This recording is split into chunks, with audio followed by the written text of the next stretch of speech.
Livro do profeta Naum, capítulo 2.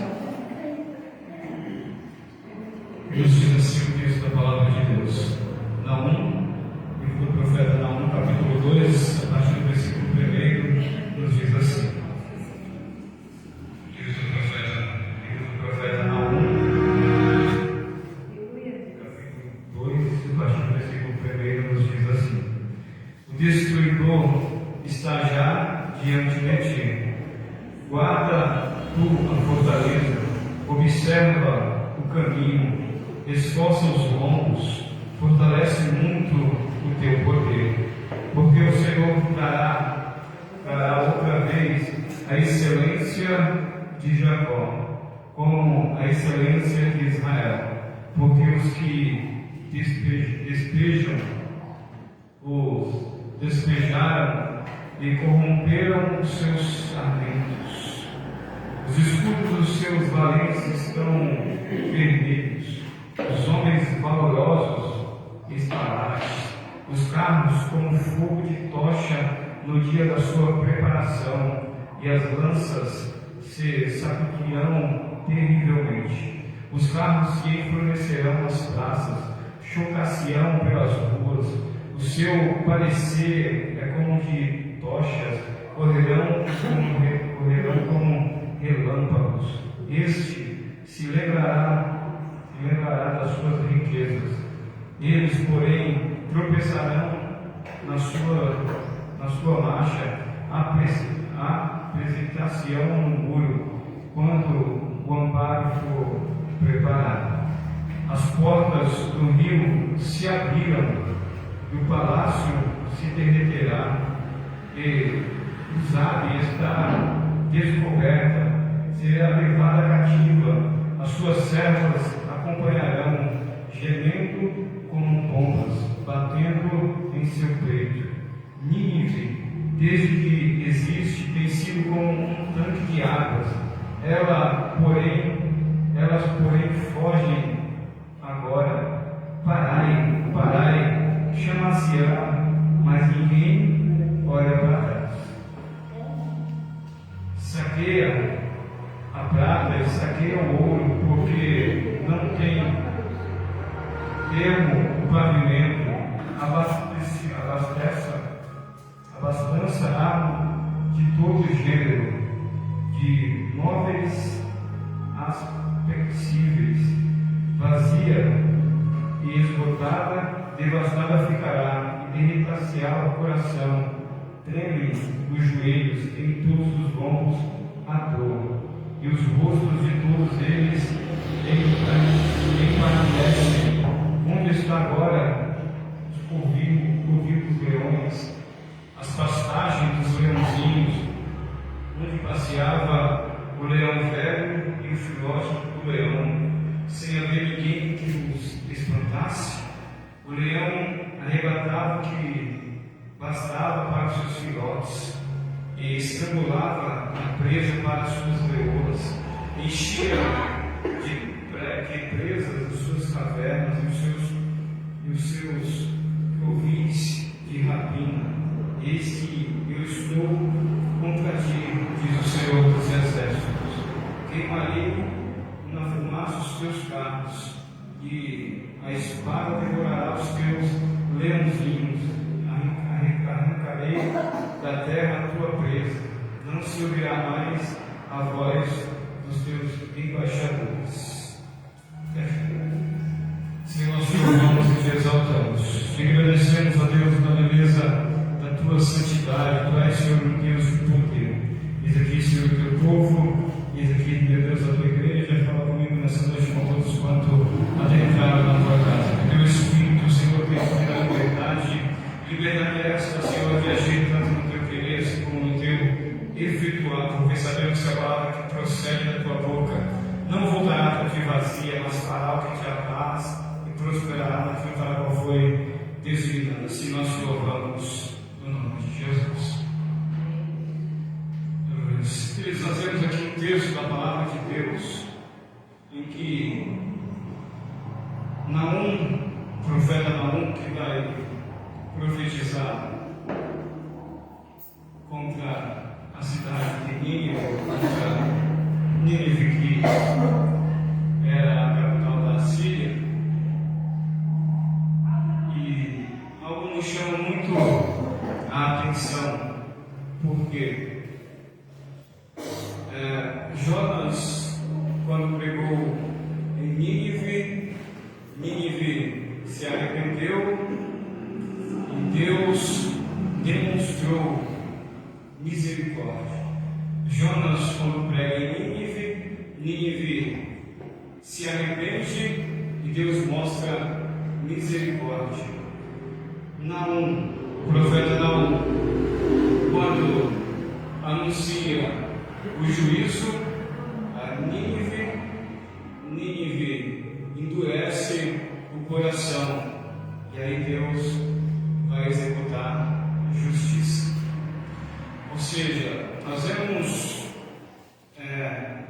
algo muito interessante em que Nínive, no primeiro instante, quando Jonas foi enviado, se arrependeu, mas nas proporções dos anos, Nínive foi se fortalecendo, foi se fortificando, foi se enriquecendo, foi se estabelecendo. À medida que Nínive está se estabelecendo, ela está novamente agora voltando às práticas em que outrora foi arrependida por Deus. E aí Deus levanta agora o profeta Naum. Deus levanta o profeta Naum, no capítulo 2 do seu livro, em que a cidade que estava estabelecida com estrutura, agora ela vai ouvir de Deus uma mensagem mais enérgica, ou seja, Nínive, nesse momento em que Naum vai profetizar, estava rica, estava aparentemente invencível, ou seja, tudo havia um certo equilíbrio, ou seja, Nínive criou para si uma fortaleza. Nínive cria para si uma fortaleza. Porém, quando Deus se levanta, nenhuma fortaleza humana permanece de pé. Ou seja, Nínive cria uma fortaleza, mas quando Deus se levanta, nenhuma fortaleza humana permanece em pé. É o capítulo 2, versículo 1, vai nos dizer que o destruidor está diante de ti, guarda a fortaleza, vigia o caminho, fortalece os lombos e reforça teu poder. Ou seja, Naum começa anunciando para Nínive que o inimigo estava chegando. O inimigo estava chegando, o destruidor já está diante de ti. Ou seja, o inimigo já estava chegando. Mas Deus vai falar isso de forma muito profunda, porque eles não iriam conseguir resistir. Mas mesmo assim Deus estava alertando, ou seja, a Síria havia destruído muitas cidades, mas agora o destruidor estava chegando contra ela.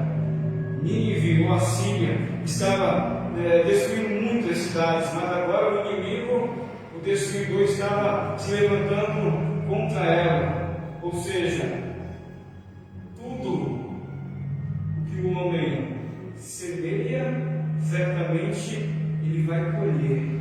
O que Deus vai fazer com a Síria é fazer ela também provar do que ela estava semeando, ou seja, vai se voltar agora tudo que ela fazia contra ela, porque Nínive estava confiando apenas na sua força. Nínive estava confiando apenas na sua força, ou seja, e ela vai descobrir que sem Deus nenhuma força humana permanece. Sem Deus nenhuma força humana permanece. Então Nínive está confiando na força do seu braço. Confiando na força do seu braço, ela vai descobrir que não vai durar muito tempo. Ou seja, nenhum poder humano ou nenhuma fortaleza humana permanece quando Deus decreta a queda. Ou seja, nenhuma delas permanece de pé. Ou seja, Deus decretou a queda. Deus veio agora com justiça. Ou seja, Nínive, que agora achava que era invencível, iria provar de um abatimento da parte de Deus na sua vida, porque confiou no braço forte dele mesmo. E eles vão descobrir que, operando Deus, ninguém impedirá. Ou seja, operando Deus, não há ninguém que impeça, quer seja para a bênção, quer seja para a justiça, quer seja para Deus levantar, quer seja para Deus exaltar, quer seja para Deus restituir, quer seja para Deus vir para um tratamento. Se Ele decide agir em alguma área, em algum aspecto da vida, não há ninguém que possa impedir. No versículo 2 vamos declarar assim.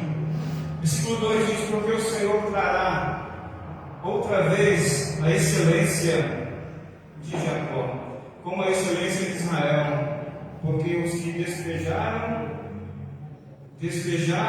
e corromperam os seus sarmentos.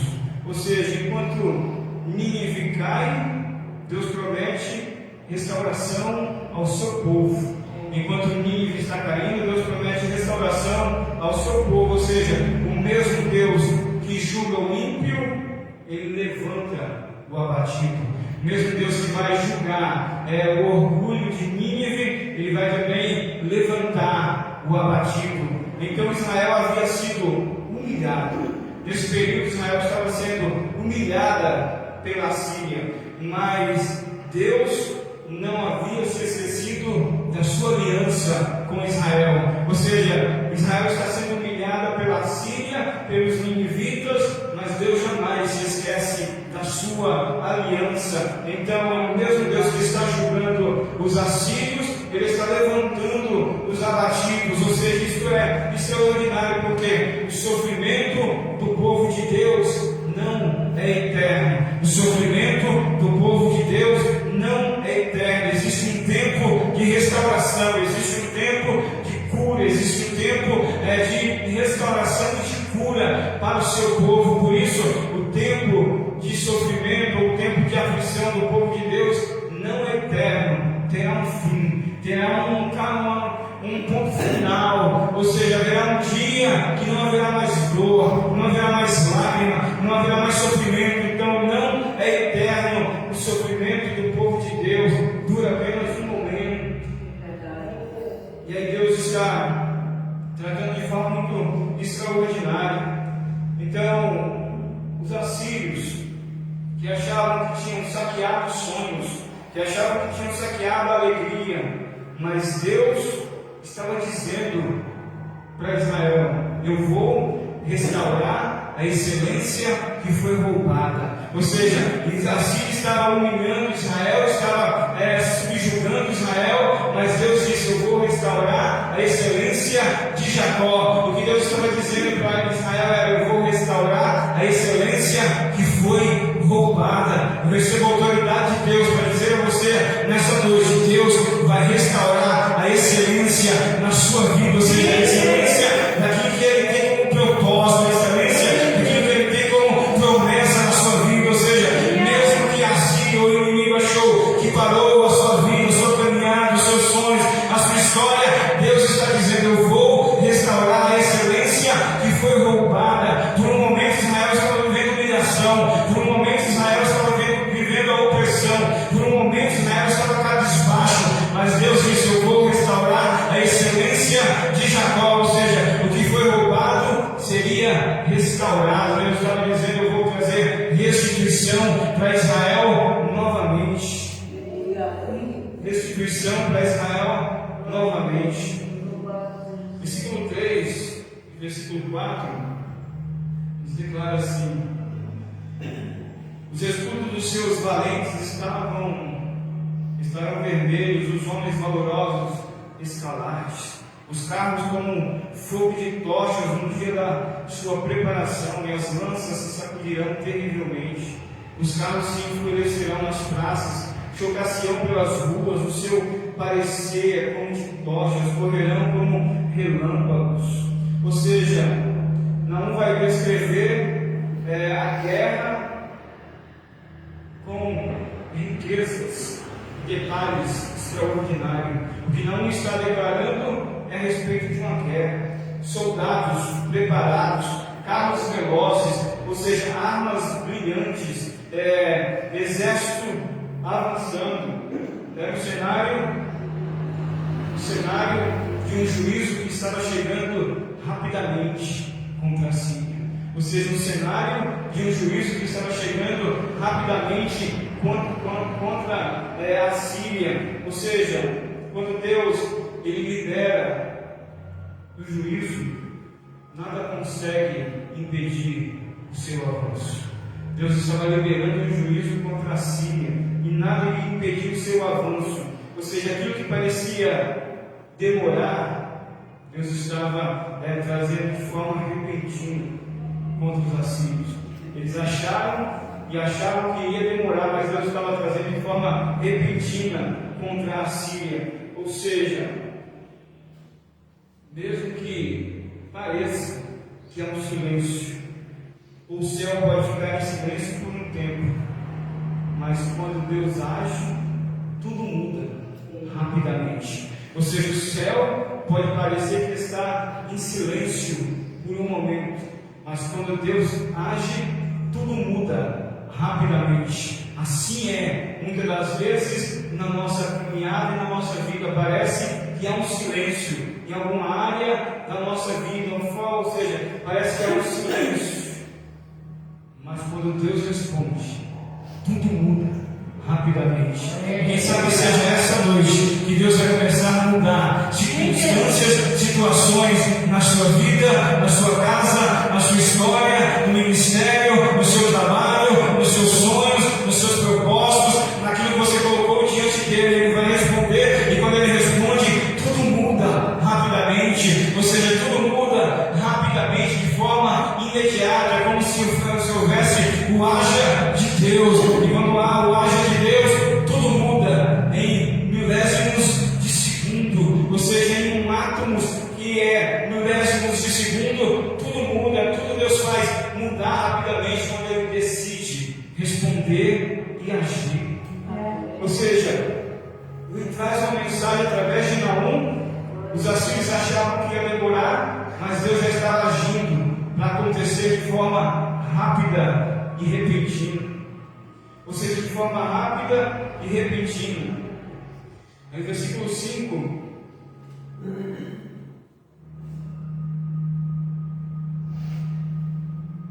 nos diz assim, versículo 5 diz: e este se lembrará das suas riquezas, eles porém tropeçarão na sua marcha, apressar-se-ão no muro, apresentar-se-ão no muro, quando o amparo for preparado.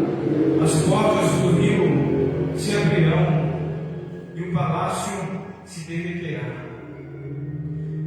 Ele se lembrará dos seus nobres, das suas riquezas. Ou seja, os líderes de Nínive tentarão reagir, mas já é tarde. Os portões se abrem e as cidades começam a ser invadidas ou demolidas. O rio, que era o rio Tigre, transbordou e ajudou na destruição da cidade. O rio que cortava a cidade da Síria era o Tigre. E nesta profecia de Naum, o rio vai transbordar e vai ajudar na total destruição da cidade. Ou seja, nenhuma inteligência humana consegue impedir quando Deus deseja executar a sua palavra. Não era apenas o exército que invadir, o exército que invadir, e Deus também queria usar a natureza ao seu favor. Ou seja, não havia como escapar de uma palavra direcionada de Deus. Então a inteligência deles não podia impedir, porque a porta que Deus abre, ninguém fecha, e a porta que Deus fecha, ninguém abre. E não há portas que Deus, e a porta que Deus abriu, que foi de juízo contra a Síria, não havia ninguém que pudesse impedir essa situação. Então, a inteligência não conseguia, a inteligência deles não tinha como brindar, não tinha como se livrar da palavra que Deus direcionou. Versículo 7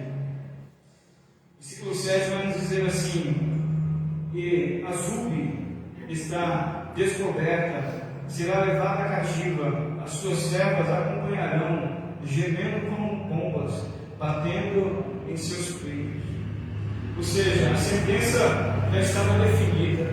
Nínive não teria escape. Há uma sentença definida. Nínive não teria escape. Ou seja, o texto vai mostrar mulheres chorando como pomba, simbolizando tristeza e desespero profundo. Tristeza e desespero profundo. O pecado pode parecer prazeroso por um tempo. O pecado parece prazeroso por um tempo, mas sempre produz tristeza no final. Isso porque a Nínive está no orgulho, está na prática das malignidades, no pecado. Deus libera uma palavra, ou seja, tudo o que apresentava prazer a eles, no final agora vai trazer tristeza sobre a vida deles, porque eles estavam brincando com o pecado, e brincando com o pecado, as consequências do amanhã podem ser terríveis. Então, quando se brinca com o pecado, as consequências podem ser terríveis. Nínive já havia sido alertada lá atrás, com o passar do tempo se esqueceu daqueles que liberou misericórdia sobre eles, dando a eles uma nova chance, uma nova oportunidade, voltar às práticas das mesmas ações, e agora as consequências foram inevitáveis. No versículo 8, ele vai nos chamar a atenção em que vamos dizer assim: Nínive, desde que existiu, tem sido como um tanque de águas. Elas, porém, fogem agora. Parai, parai. Chama-se-á, mas ninguém olha para trás. Ou seja, Nínive, desde que existiu, é como um tanque que retém águas. Era como um tanque que o seu propósito era reter água. Ou seja, Nínive era como um tanque. Como um tanque, mas as águas, porém, fogem. Ou seja, havia um vazamento. Era um recipiente, Nínive considerado como um recipiente para se manter água, um reservatório de água. Isso era Nínive, mas havia um vazamento e as águas estavam indo, o nível estava baixando e ninguém disse: parai, parai. Ou seja, ninguém olhou para trás, olharam para trás para chamar, para alertar. O nível de abastecimento estava indo e ela não estava percebendo. E esse versículo nos chama a atenção, porque somos um reservatório que contemos em nós a água, que contemos em nós o óleo, que contemos em nós algo de Deus na nossa vida.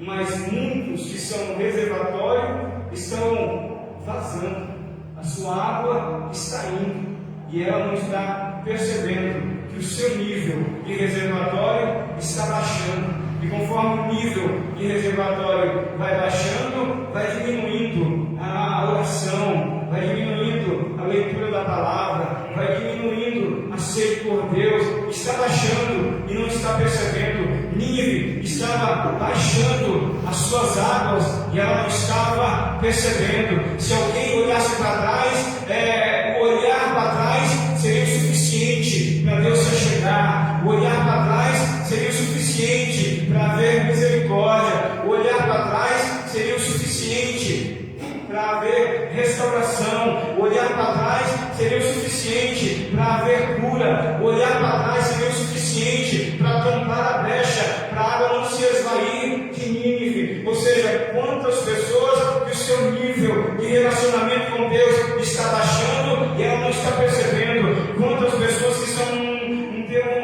um reservatório da água do céu, do óleo do Espírito, e o seu nível está baixando e ela não está percebendo. Mas se olhar para trás, aquele que está no céu vai se chegar. Se olhar para trás, vai haver cura. Se olhar para trás, vai haver restauração. Se olhar para trás, é olhar para aquele que enche, é olhar para aquele que abastece, é olhar para aquele que cura, é olhar para aquele que levanta, é olhar para aquele que restaura.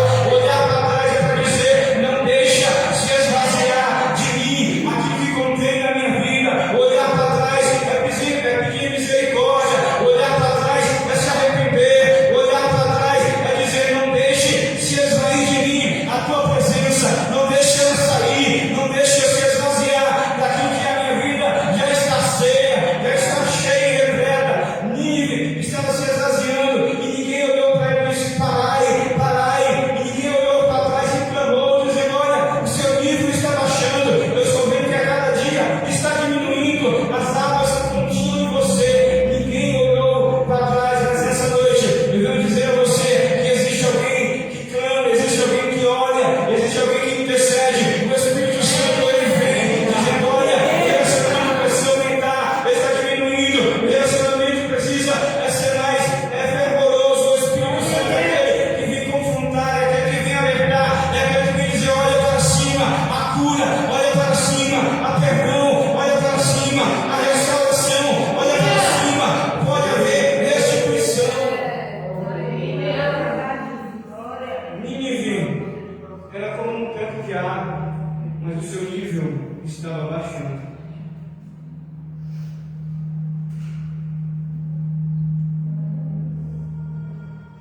Ou seja, sem a presença de Deus, Nínive não significava a segurança de Nínive, ou as multidões não permaneciam seguros, porque o mais importante foi se exaindo no decorrer dos anos, no decorrer dos dias. O seu nível foi baixando, foi ficando longe da fonte, foi ficando longe da essência, foi ficando longe, e à medida que vai ficando longe, ninguém parou, ninguém olhou para trás, mas estão se distanciando, estão se esvaziando. Versículo 9 nos diz assim: saqueai a prata, saqueai o ouro, porque não tem termo o pavimento. Abastança há em todos os gêneros de móveis apetecíveis.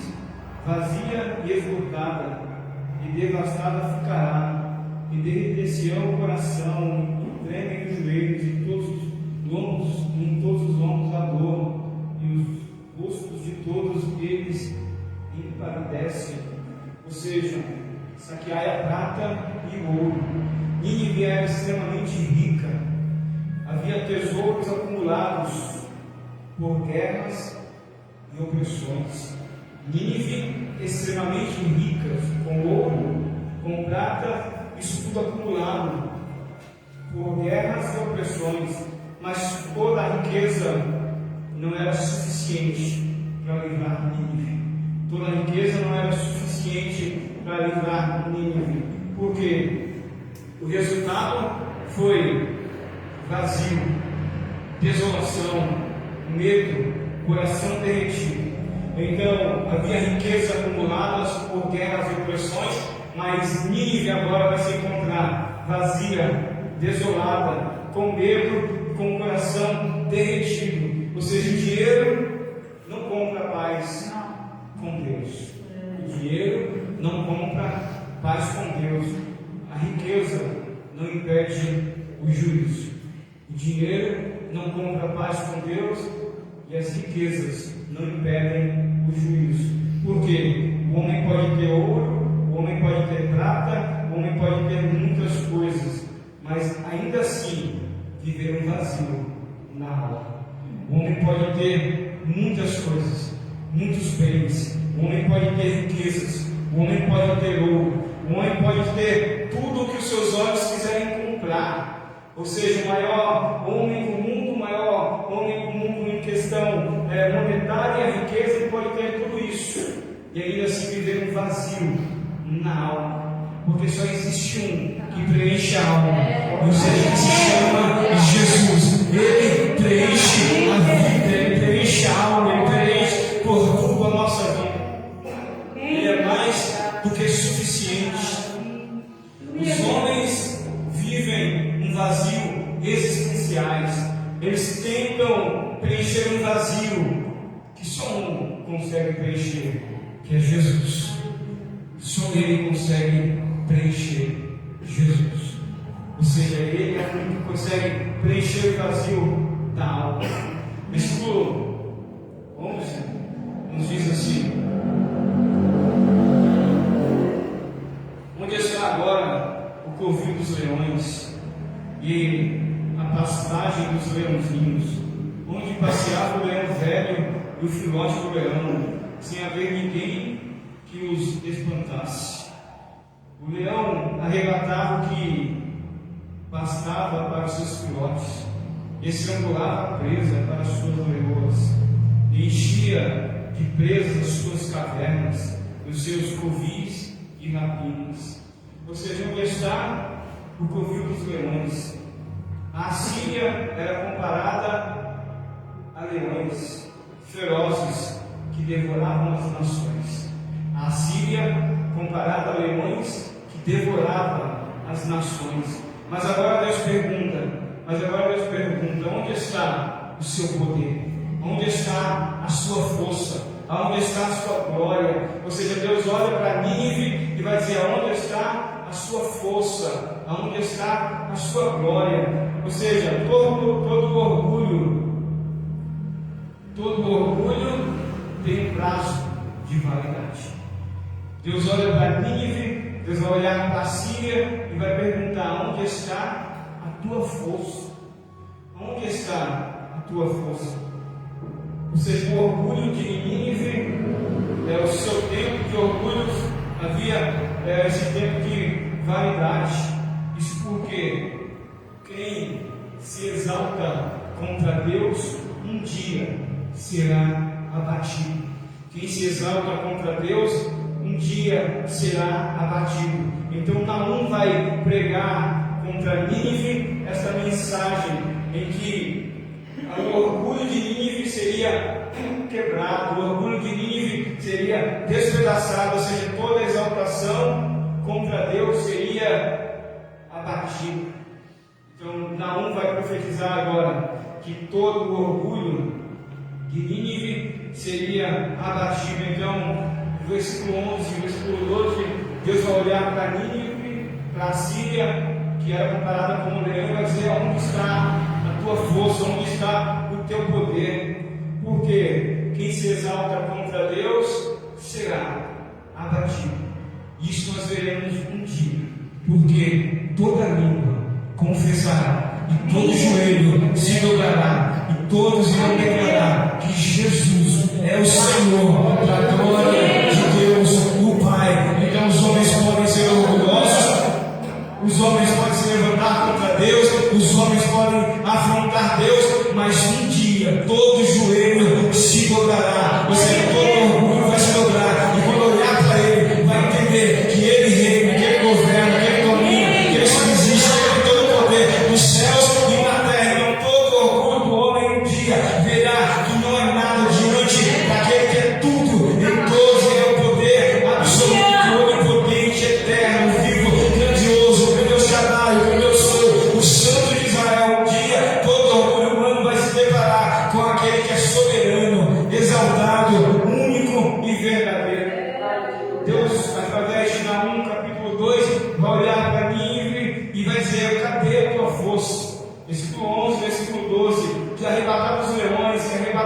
nações, aonde está a tua força? Se Nínive e a Síria é comparada com o leão, ela vai reconhecer e ela vai ver que existe um, que o seu rugido é maior, que o seu rugido é muito mais extraordinário. Ou seja, o leão da tribo de Judá agora vem rugindo contra a Síria, contra a Nínive, para dizer: quem manda é ele, quem governa é ele, quem subsiste é ele. Os governos humanos passam, os governos humanos entram em esquecimento, ele permanece no trono inabalável para todo sempre e eternamente. Ou seja, ele governa soberanamente. Então o rugido do homem nunca será maior do que o rugido do leão da tribo de Judá. Os homens podem rugir como for, mas quando o leão da tribo de Judá ruge, os homens caem por terra. Quando o leão da tribo de Judá, eu sou, diz eu sou, os homens caem diante da glória e do resplendor da sua presença. Quando ele fala, os céus se derretem, os céus se fogem. Quando ele fala, os montes se derramem como cera diante da majestade da sua voz. Quando ele fala, ele separa as labaredas de fogo. Quando ele fala, ele faz com que as vacas dão prenha no meio do pasto. Quando ele fala, tudo se prostra, tudo se derrete, tudo se rende diante da voz daquele que é todo poderoso. Então não importa se os homens rugem, não importa se os homens afrontam, não importa se os homens levantam a sua voz. Um dia eles irão ouvir aquele que tem a sua voz como voz de muitas águas. E quando eles ouvirem a voz como a voz de muitas águas, eles entenderão que existe um que é mais poderoso, que a sua palavra é como uma espada em dois gumes, que penetra até a divisão da alma e do espírito, juntas e medulas, e é poderosa para entender, para definir as intenções do coração. Louvado seja o Senhor. Então Nínive, a Síria, achava que era grande, que podia rugir contra as nações, mas agora ela vai rugir, ouvir um rugido maior daquele que está no trono. Então nenhum rugido humano é maior do que o rugido do leão da tribo de Judá. Então eu quero dizer a você: os homens podem falar o que for, mas o que permanece, o que prevalece na nossa vida é a palavra dele, é a palavra de Deus, é a palavra do Espírito. É o que está escrito, é o que prevalece na nossa vida. Louvado seja Deus. Com entendimento nisso, o médico pode dizer que não, aquilo que o médico falou é verdade, porque o médico estudou, mas acima da verdade do médico está a verdade de Deus. A verdade de Deus diz que há poder no nome de Jesus, há poder na palavra de Deus. A quem nós servimos, ele é um Deus de milagre, ele é um Deus do impossível. Ele é o mesmo ontem, ele é o mesmo hoje, ele é o mesmo eternamente. Nele não há sombra de variação, ele é imutável, ele permanece o mesmo. Louvado seja o Senhor.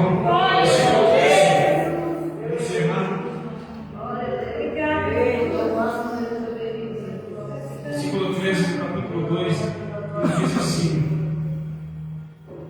Este eu estou contra ti, diz o Senhor dos exércitos, e queimarei na fumaça os teus carros, e a espada devorará os teus leãozinhos.